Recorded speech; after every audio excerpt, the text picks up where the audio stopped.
If there's one thing that has defined gaming in the 2010s, it's it's the open world genre.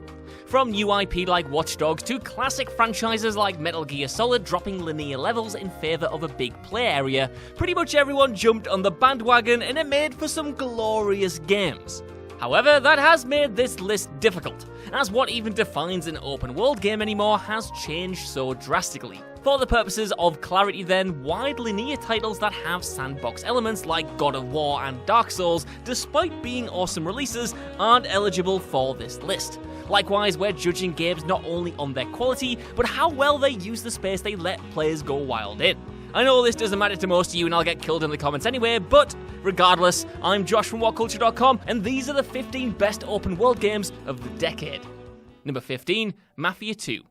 At the time of release, Mafia 2 took a lot of crap because while it was very much an open world game, it wasn't really a sandbox game. Players weren't thrown into this beautifully rendered version of 1940s Manhattan to do whatever they wanted and engage with a bunch of extra activities or side missions. But instead, the world acted as a backdrop for an authored story that discarded most of the additional fluff associated with the genre.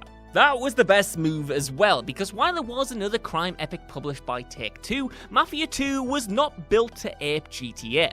Instead, the focus here was on the killer story about the life of an up-and-coming criminal and excellent missions and set pieces. Number 14, Fallout 4. Fallout 4 was seen as a bit of a disappointment for not being as world-shattering as Fallout 3, but that doesn't mean it still isn't a great game in its own right. Updating the post-apocalyptic retro future the franchise takes place in to be a bit more vibrant and colourful, Fallout 4's version of a ravished Boston was full to bursting with secrets to find, people to kill, and plenty points of interest to investigate. You can sink hundreds of hours into this ghoulish wasteland, and thankfully it's backed up by improved combat, a great story by Bethesda's standards anyway, and some of the most charming companions this side of Mass Effect. Number 13, Batman: Arkham City. Even if you think Rocksteady's Batman games shouldn't have dropped the Metroid-style levels after Asylum, Arkham City's open world is undeniably a huge achievement, nailing the balance between being big enough to allow players to roam freely and small enough to retain the strong sense of detail and place that defined the first game. City's environment was packed with so much bat goodness. Gliding over rooftops before diving to street level and taking on a bunch of thugs just never got old. And combined with strong side missions and a stellar main story, Arkham City is arguably the peak of the whole Batman franchise. It just really made you feel like Batman, you know? Number 12, Assassin's Creed Odyssey. After a short hiatus, Assassin's Creed roared back to relevancy with Origins, which saw the series embrace proper RPG systems and deliver a game that could finally live up to its always stellar settings. However, this was just the trial run for Odyssey, the ancient Greek entry in the franchise that managed to be even bigger than its predecessor. It might admittedly take a quantity over quality approach when it comes to its capital C content, but the good stuff is so good that it's easy to forgive some of the repeated quests that are only grinding fodder. Number 11, Death Stranding. Death Stranding is surely going to be one of the most divisive entries on this list, and you could boil the whole thing down to merely being fetch quests the game, but Sony's exclusive is more about the journey than the destination. At first, the idea of getting to the other end of America seems like an insurmountable task.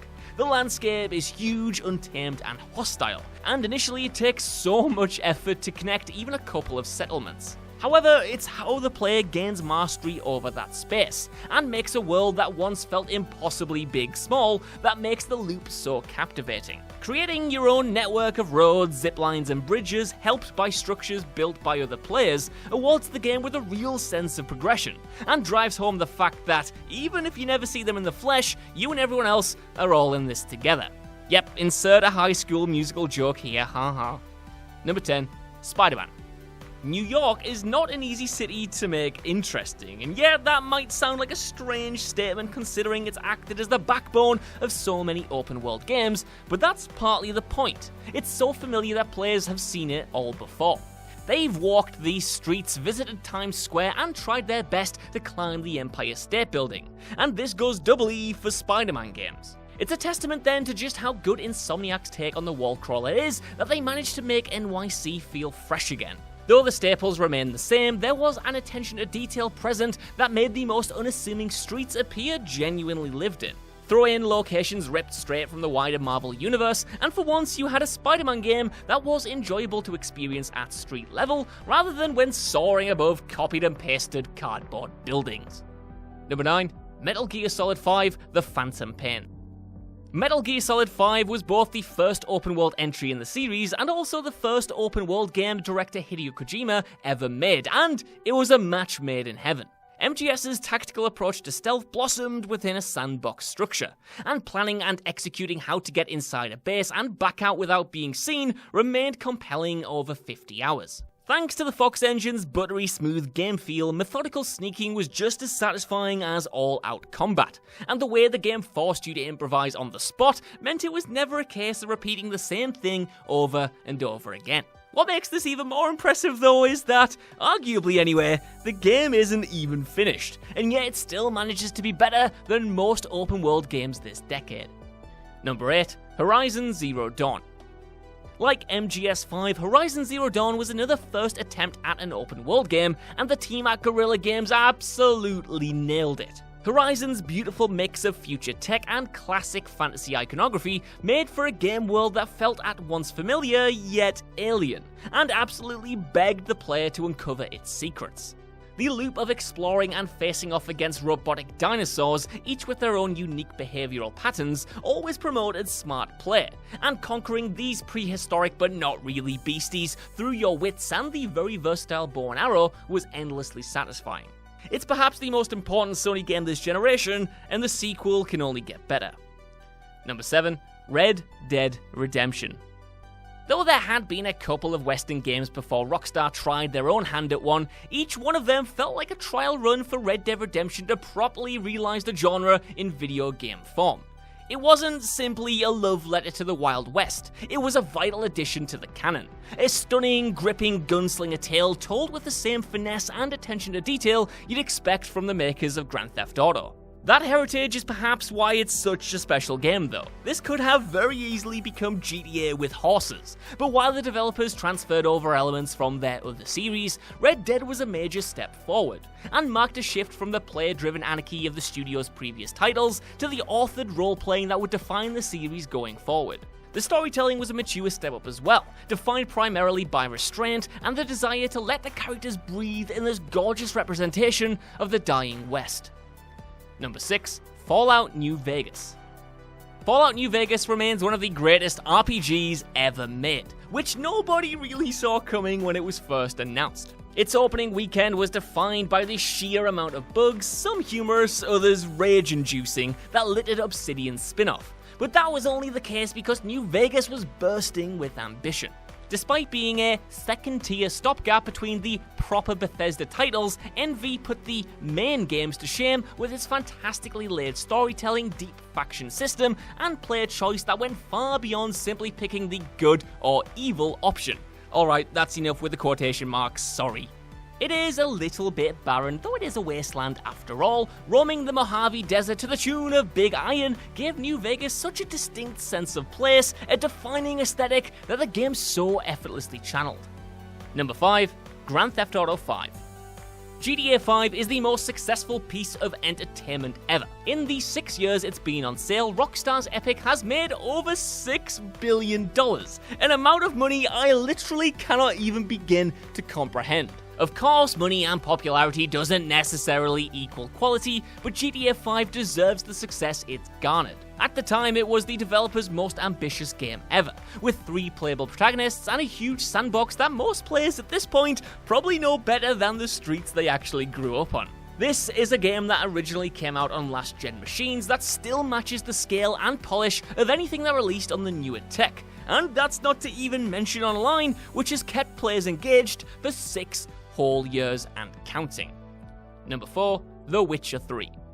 It would not be hyperbolic to say that The Witcher 3 changed the world. At the time, an RPG of this scale that accounted for just about every decision the player made, allowed them to explore anywhere they could see with their own two pairs of eyes, and also retained the detail and polish of a linear single-player game was just unthinkable. Even now it's no longer novel, The Witcher 3 continues to boast one of the most impressive, engrossing game worlds ever created. Whether you're taking on odd jobs and hunting down monsters, or following the main thread of stopping the Wild Hunt, Geralt's journey always has something new to see and interesting NPCs to briefly enter the lives of.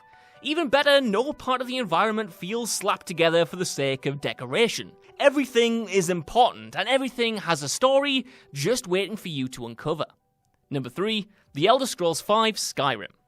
You've probably played Skyrim. Hell, you've probably played Skyrim on more than one console, as Bethesda just can't resist re-releasing the game for maximum profit. While it's become something of a joke that it's a game that won't die though, there is a reason Bethesda keeps releasing new versions, because people just want to keep playing it. And that's because even if it's your 100th playthrough, it's hard to shake off the sense of wonder that's in Skyrim. It's often the moments of quiet that are the most striking. Coming around a snowy mountain that you absolutely tried and failed to climb, no doubt, while the sky glimmers green in the dark above and you spot a shipwreck in the distance, provides the kind of thrill that gaming was made for. Number 2, Red Dead Redemption 2.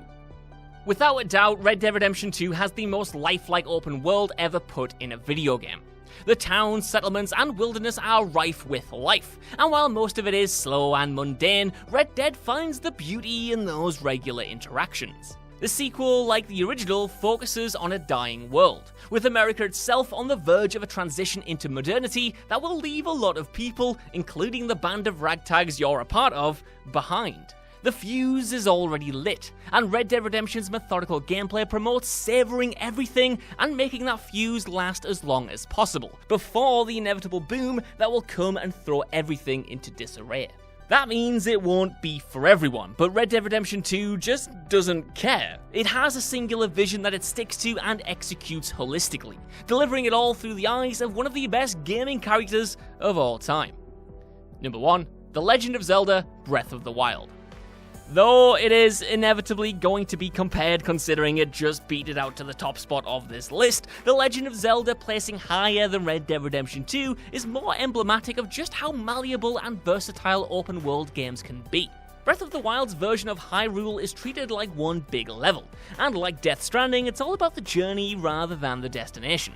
A lot of games pitch you as an adventurer, but few follow through on that as well as this Nintendo masterpiece. This is a hostile world that's out to get you, but piece by piece you conquer it, from the lush fields of the early game to the volcanic mountains found hours later. It's the freedom that the game gives you to experience this world that's so special though. If you want, you can try to defeat the final boss as soon as you pick up the controller, but Nintendo trusts you to make your own judgments, to explore at your own leisure, and to conquer this world on your own terms while having a tremendous amount of fun along the way. So that's our list. I know this one is going to be contentious, but I really want to know what you guys think down in the comments below. Are there any games you think deserve to appear on this list? Look, I'm really sorry about Just Cause 2, and do you think these are in the right order? Either way, while you're down there, could you give us a like, share, subscribe, and head over to WhatCulture.com for more lists and news like this every single day. Even if you don't though, I've been Josh, thank you for watching, and I'll see you soon.